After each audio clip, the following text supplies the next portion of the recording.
오늘은 빌립보서를 다루는 마지막 시간이 되겠습니다. 오늘 빌립보서를 마치면 마저 이제 남은 옥중서신들을 살펴보려고 하는데요. 기억하실지 모르겠습니다. 옥중서신, 에베소서, 빌립보서, 골로새서, 빌레몬서를 말하죠. 바울이 로마의 차디찬 옥에서 썼던 4권의 서신들입니다.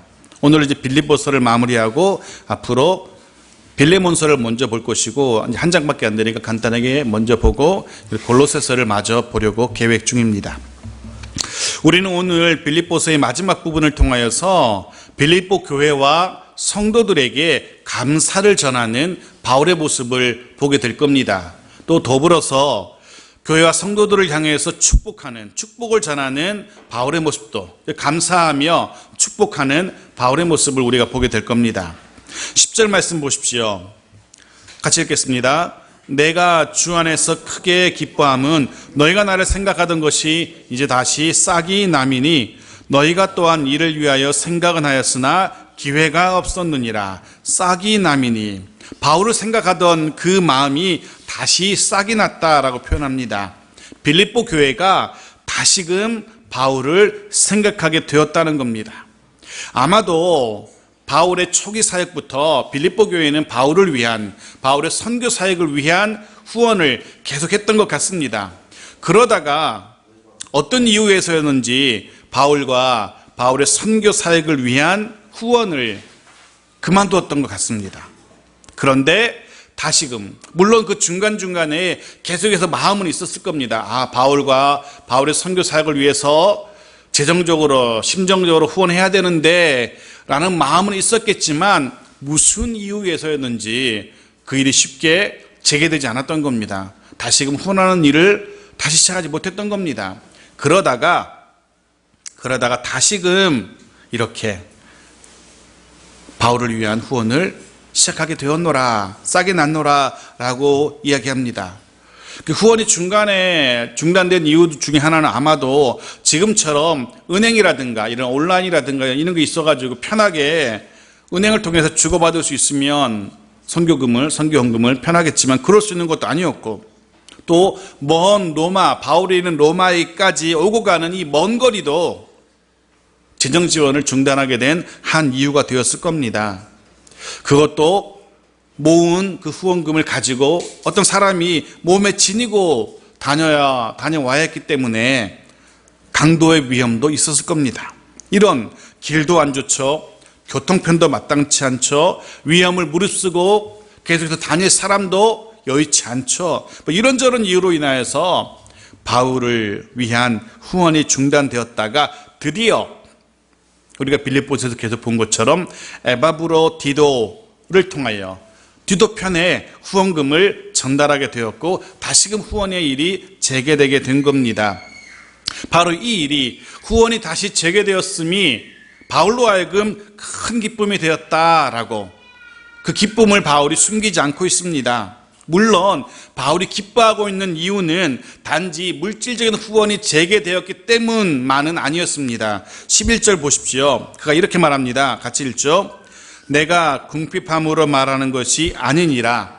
어떤 형편에든지 나는 자족하기를 배웠노니. 그가 그렇게 말합니다. 궁핍함으로 말하는 것이 아니다라고. 내가 돈이 없어서 참 궁핍했는데 이제 후원이 시작되어서 이 궁핍함을 면할 수 있게 되어서 내가 너무 기쁘다, 이게 아니라는 겁니다. 왜냐하면 사도 바울은 그렇게 말하죠. 마지막에 나는 자족하기를 배웠노니. 나는 자족하기를 배운 사람, 나는 자족할 수 있는 사람이기 때문에 궁핍하다고 해서 그 궁핍을 면하게 되었다 해서 기뻐하는 게 아니다 라고 말합니다. 당시 바울이 사용하던 이 자족이라는 이 단어는요, 당시 헬라 시대에 유행했던 스토아라는 철학자들이 최고의 경지라고 여겼던 덕목입니다. 그들은 인간의 내면의 의지를 동원해서 내면의 의지를 잘 연마하고 훈련하면 외부의 환경도 극복할 수 있다라고, 외부의 어떤 일도 감당할 수 있다라고 가르쳤습니다. 내면을 다스려서 외부로부터 어떤 자극이든지 유혹이든지 이런 거에서 흔들리지 않는 단계, 최고의 단계가 자족의 단계라고 그렇게 가르쳤습니다. 사실은 이 철학, 헬라의 스토아 철학자들뿐만 아니라 다른 곳에서도 이런 자족에 대한 이야기들을 찾아볼 수 있습니다. 제가 이렇게 찾아보니까요, 많은 여성분들이 하는 요가라는 거 있지 않습니까? 요가도 단계가 있더라고요. 그거 아십니까? 1단계부터 8단계가 있습니다. 무슨 이렇게 표현하는 몸의 체위를 말하는 게 아니고요. 1단계는 뭐 야마라고, 인도말로 야마라고 해서 사회적으로 지켜야 될 것들 지키는 단계에서 뭐 폭력이나 살인이나 거짓말 이런 것들을 해서는 안 되는 단계가 있고, 2단계는 뭐 니야마라 그래가지고 자기 자신에게 금해야 될 것들, 뭐 청결, 자기훈련 뭐 이런 것들을 지켜야 되고, 이런 단계들이 있습니다. 그리고 마지막 8단계가 이제 뭐 사마디라고 하는데, 이 단계가 되면 흔히 말하는 해탈의 단계쯤 된다고 합니다. 평온하게 되고 자족하게 되는 단계라고 이야기합니다. 뭐 그 중에 이제 뭐 3단계가 이제 흔히 우리가 말하는 요가더라고요. 몸을 단련하는. 8단계쯤 이르면 이제 무념무상, 해탈하게 되어지는, 자족하게 되어지는, 만족하게 되어지는 그런 단계에 이른다라고 합니다. 불교에서도 그런 얘기 하지 않습니까? 수련과 고행, 훈련을 하면은 해탈의 경지에 이르게 되고, 그때가 되면 모든 상황에서 자족하게 되어진다라고 이야기합니다. 하지만 바울이 말하는 자족은 그런 내면의 훈련, 육체의 훈련 이런 것을 통해서 얻게 되는, 그런 내면의 훈련을 통해서 외부의 자극을 이겨내고 외부의 유혹을 이겨내게 되어지는 그런 자족이 아니라는 겁니다. 나에게서 비롯되는, 나로부터 말미암는 자족이 아니라는 겁니다. 예수 그리스도로 인한, 하나님으로 인한 만족을 표현합니다. 구약의 하박국 선지자가 노래하듯이 여호와로 인하여 즐거워할 줄 아는 것. 그렇습니다. 하나님의 형상으로 지음받은 우리들이기 때문에 오직 하나님으로 인하여서만 만족할 수 있는 존재가 우리 인간들인 겁니다. 세상 그 누구도, 그 무엇도 우리에게 참된 만족, 참된 자족은 주지 못한다고 합니다. 심지어 어떤 수련을 해도, 혹은 그 어떤 부귀영화도 결코 인간을 만족시키지 못한다고 합니다. 전도자의 고백을 들어보십시오. 전도서 5장 10절입니다. 같이 읽어보겠습니다. 시작. 은을 사랑하는 자는 은으로 만족하지 못하고 풍요를 사랑하는 자는 소득으로 만족하지 아니하나니 이것도 헛되도다. 이 본문을 그 밑에 표준 세번역도 번역해놨는데 그것도 같이 읽어볼게요. 시작. 돈 좋아하는 사람은 돈이 아무리 많아도 만족하지 못하고 부를 좋아하는 사람은 아무리 많이 벌어도 만족하지 못하니 돈을 많이 버는 것도 헛되다. 딱 맞지 않습니까? 돈 좋아하는 사람, 돈 아무리 많아도 만족하지 못합니다. 우리가 TV에서 보지 않습니까? 수백억, 수천억, 아니 수조를 가진 사람도 만족합니까? 아니잖아요. 더 벌려고 밤낮 잠 못 자고 수고하고 고생하고 하지 않습니까? 만족하지 못하는 겁니다. 그 어떤 부귀영화도, 그 어떤 훈련과 수련도 고행도 인간으로 만족을 주지 못합니다. 우리가 어디에서 누구를 통하여 만족을 누릴 수 있습니까?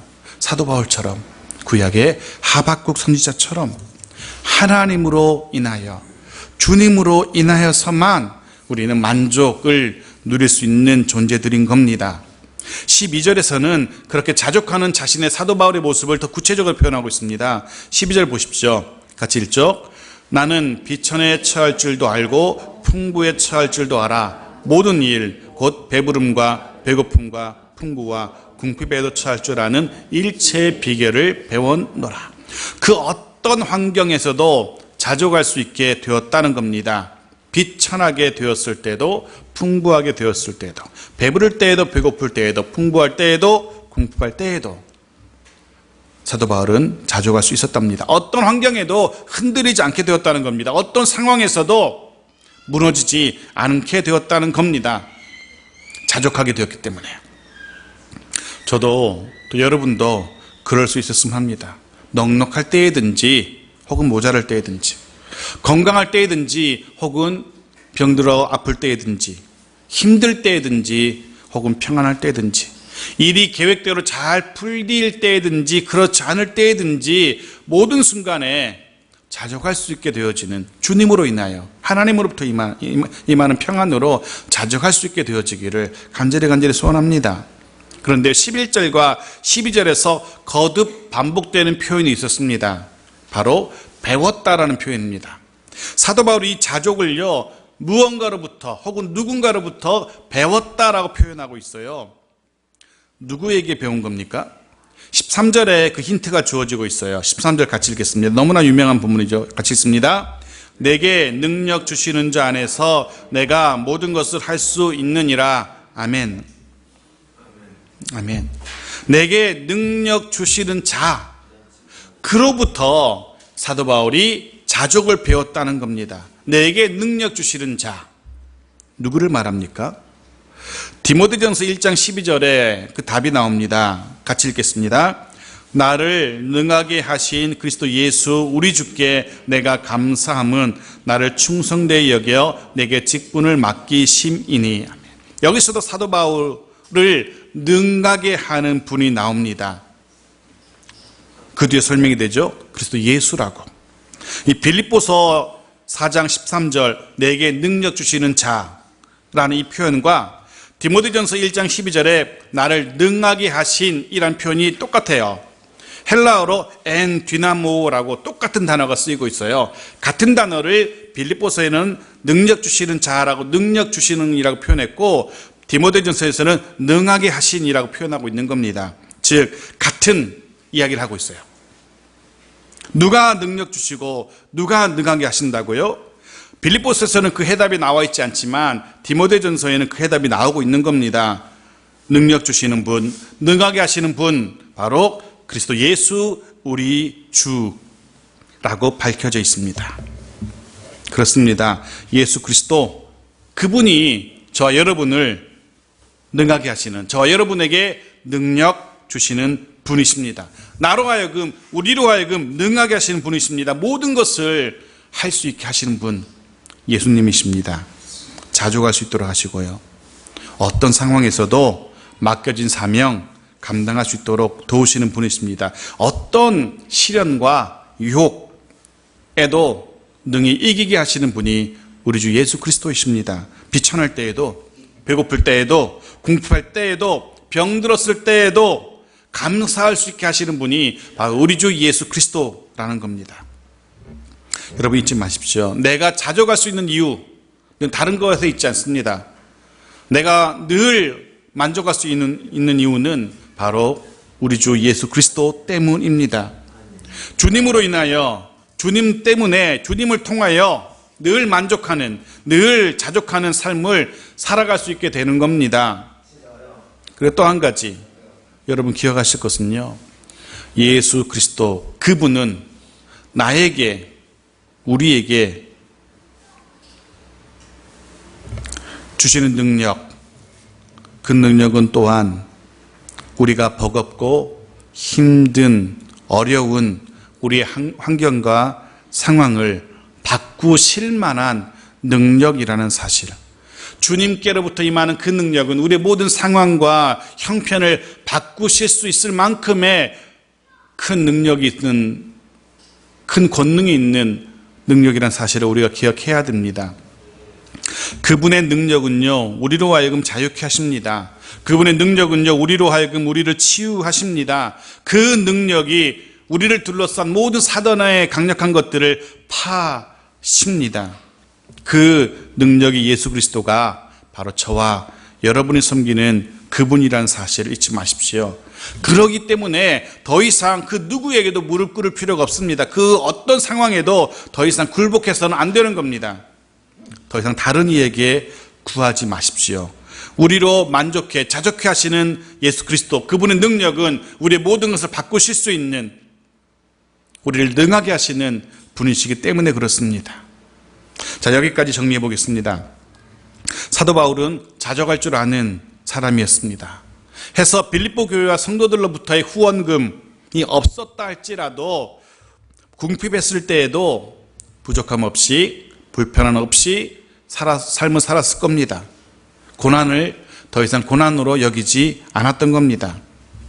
바울은 예수님으로부터 자족의 비결을 배운 사람이었기 때문에, 바울은 능력 주시는 예수 그리스도로 인하여 모든 상황 속에서 자족할 수 있는 사람이었기 때문에, 근데 그럼에도 불구하고 빌립보 교회와 성도들의 후원을 진심으로 칭찬하고 격려하고 있어요. 14절 보십시오. 그러나 너희가 내 괴로움에 함께 참여하였으니 잘하였도다.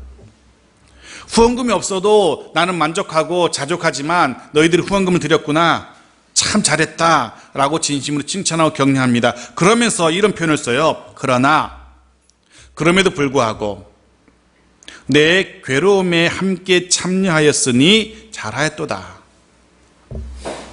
무엇을 괴로움이라고 표현하고 있습니까? 괴로움, 내 괴로움, 바울의 괴로움, 바울이 로마에 옥에 갇힌 것, 그걸 말하는 걸 겁니다. 그가 왜 로마에 옥에 갇혔습니까? 복음을 위하여 옥에 갇혔지 않습니까? 즉 사도 바울이 괴로움이라고 표현한 이 괴로움은요, 주께서 맡기신 복음 전파의 사역을 말합니다. 지금 사도 바울은 이렇게 말하고 있는 겁니다. 내 고난에 참여한 것 잘한 겁니다. 나의 사역을 후원함으로 내 사역에 동참하게 된 것 잘한 겁니다 라고 빌립보 교회와 성도들을 격려하고 칭찬하고 있는 겁니다. 바울 자신은 자족하기에 물질이 있어도 그만, 없어도 그만입니다. 하지만 빌립보 교회와 성도들이 이 복음의 사역에 동참하게 되었기 때문에 그 입장에서 고려해 보면 당신들은 참 잘한 겁니다, 운이 좋은 겁니다 라고 칭찬하고 있는 겁니다. 물론 그 구체적인 이유, 빌립보 교회와 성도들이 후원금을 드린 거, 그게 너희들이 정말 잘한 것이다 라는 이유가 17절에 밝혀지는데요, 결론부터 말씀드리면 오히려 빌립보 교회와 성도들이 바울에게 후원을 함으로써 빌립보 교회와 성도들이 더 유익하게 되었기 때문입니다. 후원금을 드린 이들이 더 하나님의 은혜와 복을, 풍성함을 누리게 되었기 때문에 잘했다라고 표현하고 있는 겁니다. 그런 거죠. 우리가 미력하지만 우리 교회가 돕는 선교지와 기관들, 사실 그들에게 그 얼마 안 되는 후원금이 얼마나 큰 도움이 되겠습니까? 큰 도움이 안 될 겁니다. 어쩌면 그 자그마한 후원금이지만, 선교 헌금이지만 그렇게 돕는 우리에게 오히려 훨씬 더 큰 은혜와 복이 임할 겁니다. 그 선교 헌금을 통하여 오히려 우리가 더 건강하게 되고요, 오히려 우리가 더 유익하게 되고요, 더 풍성하게 되고요, 더 교회다운 교회가 되어지는 겁니다. 드리는 우리가 더 큰 유익을 맛보는 것과 똑같은 이치입니다. 빌립보 교회 성도들이 지금 그렇다는 겁니다. 그래서 사도 바울이 잘 줬다, 잘 드렸다라고 칭찬하고 있는 겁니다. 그러면서 잠깐 사도 바울이 과거를 회상합니다. 15절 16절 보십시오. 빌립보 교회 성도들이 과거에 어떻게 도왔는지 15절 16절 같이 읽겠습니다. 시작. 빌립보 사람들아, 너희도 알거니와 복음의 시초에 내가 마게도냐를 떠날 때에 주고받는 내 일에 참여한 교회가 너희 외에 아무도 없었느니라. 데살로니가에 있을 때에도 너희가 한 번뿐 아니라 두 번이나 나 있을 것을 보내었도다. 복음의 시초에, 즉 사도 바울이 선교 사역을 막 시작하던 그 초창기를 말합니다. 그때 마게도냐를 급히 떠나야 할 일이 있었답니다. 마게도냐는요, 빌립보, 데살로니가, 베레아 이런 지역입니다. 근데 이 지역에서 복음을 전할 때에 흩어져 있는 유대인들이 바울에 대적해서 소동을 일으켜서 어쩔 수 없이 그 지역을, 마게도냐 지역을 떠나서 그리스의 남부 그리스로 아덴으로 내려가야 할 때가 있었어요. 그때에 사도 바울을 도왔다는 겁니다. 사도행전 17장 그 배경이 나오는데 보십시오. 사도행전 17장 13절 14절 같이 읽겠습니다. 시작. 데살로니가에 있는 유대인들은 바울이 하나님의 말씀을 베레아에서도 전하는 줄 알고 거기도 가서 무리를 움직여 소동하게 하거늘 형제들이 곧 바울을 내보내어 바다까지 가게 하되 실라와 디모데는 아직 거기 머물더라. 그 지역에서 바울이 복음을 전한 곳마다 유대인들이 극렬하게 쫓아다니면서 반대하는 겁니다. 피켓 들고 시위하고 반대를 하는 겁니다. 어쩔 수 없이 사도 바울이 마게도냐를 떠나게 되었어요. 바로 그때 무작정 짐을 싸고 길 떠나는 바울을 재정적으로 지원해 준 교회가 어느 교회밖에 없었다고요? 빌립보 교회밖에 없었다라고 기억하고 회상합니다. 그뿐만이 아니라 바울이 데살로니가에 있을 때에도 여러 번 재정적으로 지원하고 후원해 준 교회가 역시 빌립보 교회입니다. 오늘 본문은 한 번뿐 아니라 두 번이나 도왔다라고 얘기하죠. 두 번이나 도왔으니까 두 번 도운 거라고 생각하시는 게 아니고요. 여기 한 번뿐 아니라 두 번이라는 표현은 딱 두 번이라는 표현이 아니라 여러 번 도왔다라는 그런 관용적인 표현입니다. 여러 번 도왔다. 빌립보 교회만이. 그래서 진심을 담아서 사도 바울은 지금 감사하고 있는 겁니다. 물론 그렇다고 해서 그때의 도움이 참 고맙고 그때의 도움이 참 요긴했다. 그때 너희들의 도움이 없었으면 내가 큰일 날 뻔했으니까 그러니까 앞으로도 계속해라 라는 의미가 아니라는 겁니다. 17절 말씀 보십시오. 17절 같이 읽죠. 시작. 내가 선물을 구함이 아니요 오직 너희에게 유익하도록 풍성한 열매를 구함이라. 분명히 밝히죠. 야, 내가 참 이렇게 막 급하게 도망갈 때에 너희가 나를 도와서 참 요긴하게 잘 썼는데 그러니까 앞으로도 계속 도와라, 이런 의미가 아니라는 겁니다. 지금 빌립보 교회의 도움에 감사를 표하고 있는 것, 빌립보 교회 성도들에게 잘했다 칭찬하고 격려하는 이유는 앞으로도 계속하라는 그런 의미가 아니고요. 오히려 이 일을 통해서 사도 바울이 바라는 것은, 내다보는 것은 빌립보 교회와 성도들이 더 풍성한 주님의 은혜를 얻게 되는 것을 바라고 있는 겁니다. 너희들이 계속해서 나를 후원함을 통하여 너희가 계속해서 주님의 풍성한 은혜를 맛보게 되기를 내가 소원한다 라고 이야기하고 있는 겁니다. 사도 바울을 위하여, 복음의 확장을 위하여, 하나님 나라 확장을 위하여 헌금을 드릴 때 오히려 그 헌금을 드리는 빌립보 교회와 성도들이 더 넉넉해지고 더 풍성해지기를 기도하고 있는 겁니다. 바울이 사용한 단어가 흥미로운데요. 이렇게 쓰였죠. 너희에게 유익하도록 이라고 17절에 되어 있죠. 오직 너희에게 유익하도록 기도한다. 내가 선물을 바라는 게 아니다. 내가 후원금을 바라는 게 아니라, 그걸 위해 내가 기도하는 것이 아니라 너희의 유익을 위해서 내가 기도한다 라고 표현하는데요. 이 유익하도록이라는 단어가 어떤 의미냐면, 어떤 표현이냐면 너희의 통장 계좌의 잔고가 많아지도록, 이런 의미입니다. 상업적인 용어거든요. 너희 계좌에, 너희 은행에, 너희 돈 보관하는 곳에 더 풍성해지고 많아지기를 내가 기도한다라는 그런 표현이에요. 사도 바울은 지금 이렇게 표현하고 있는 겁니다. 너희가 하나님의 나라를 위하여, 주의 복음을 위하여 드렸으니 나는 너희의 영적인 통장 잔고가 늘어나길 기도한다, 하겠다라고 지금 축복하고 있는 겁니다. 사도 바울은 마치 하나님의 나라를 위하여 드리는 것을요, 투자에 비유하고 있어요. 투자에 비유하고 있어요. 그리고 이 투자는 풍성한 배당금을 가져다 주는 투자라고 사도 바울이 지금 상업적인 용어를 사용하고 있는 겁니다. 드리는 이들의 삶이 더 풍성해지고 더 넉넉해질 거라는 겁니다. 하나님께 드리는 이들의 삶이 결코 실패하지 않는, 결코 망하지 않는 투자라는 겁니다. 주님도 마태복음 6장에서 똑같이 말씀하십니다. 같이 읽겠습니다. 오직 너희를 위하여 보물을 하늘에 쌓아두라. 거기는 좀이나 동록이 해하지 못하며 도둑이 구멍을 뚫지도 못하고 도둑질도 못하느니라. 재물을 어디에 쌓아두라고요? 하늘에 쌓아두라. 빌립보 교회와 성도들은요, 재물을 하늘에 쌓아두었던 겁니다.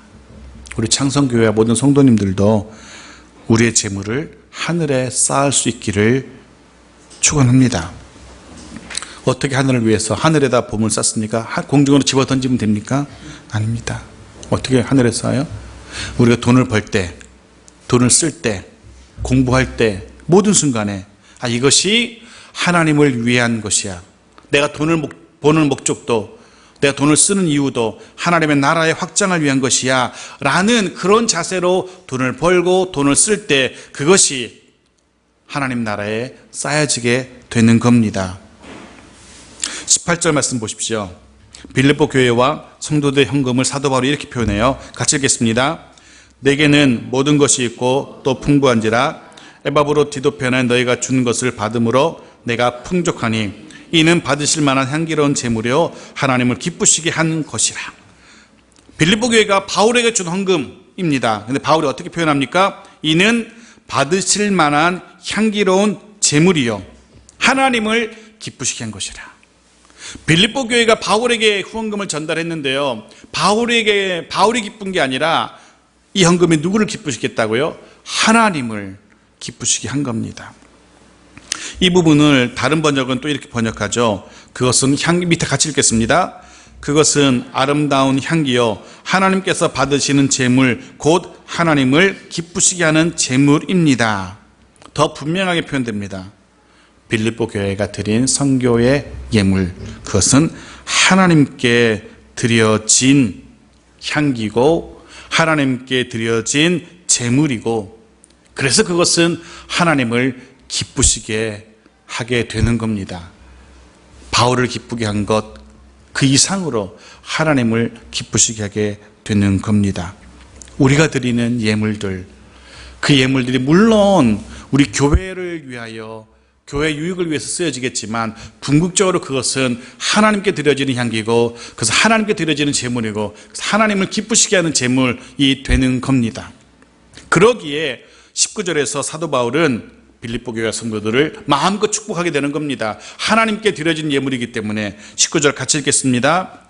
나의 하나님이 그리스도 예수 안에서 영광 가운데 그 풍성한 대로 너의 모든 쓸 것을 채우시리라. 아멘. 하나님께서 채우실 겁니다. 왜? 빌립보 교회와 성도들이 드린 헌금이 하나님께 드린 헌금이기 때문에 채우는 것도 바울이 채우는 것이 아니라 하나님이 채우시는 겁니다. 이후로 하나님께서 모든 필요를 채우실 거라는 겁니다. 하나님께 드릴 때에, 감사함으로 기쁨으로 하나님께 드릴 때에 그 이유는 하나님이 채우시는 겁니다. 우리 하나님은 인색하신 하나님이 아니십니다. 쪼잔한 그런 하나님이 아니시거든요. 풍성하신 하나님이십니다. 풍성하게 채우시는 하나님이십니다. 사도 바울은 지금 빌립보 교회 성도들을 그렇게 축복하고 있어요. 하나님이 풍성하게 채우실 것이라. 저 역시 사도 바울과 같은 심정으로 우리 모두, 여러분 모두를 축복합니다. 하나님께서 여러분의 모든 필요를 풍성하게 채우실 겁니다. 간절하게 소원합니다. 우리로 하여금 모든 상황 속에서 자족해 하시는, 모든 것을 할 수 있도록 우리에게 능력을 주시기를 소원합니다. 어떤 형편, 어떤 상황에서도 굴복하지 않게 되기를 바랍니다. 오히려 그 능력으로 모든 상황을 역전시키는 그런 은혜를 경험하게 되기를 소원합니다. 또한 우리로 하여금 풍성한 열매를 맺도록 도우시는 하나님 아버지를 기억하며 그에게만 영광 돌리는 복된 우리 모두가 되어지기를, 복된 우리의 가정과 생업, 교회 되어지기를 주의 이름으로 축원합니다. 아멘.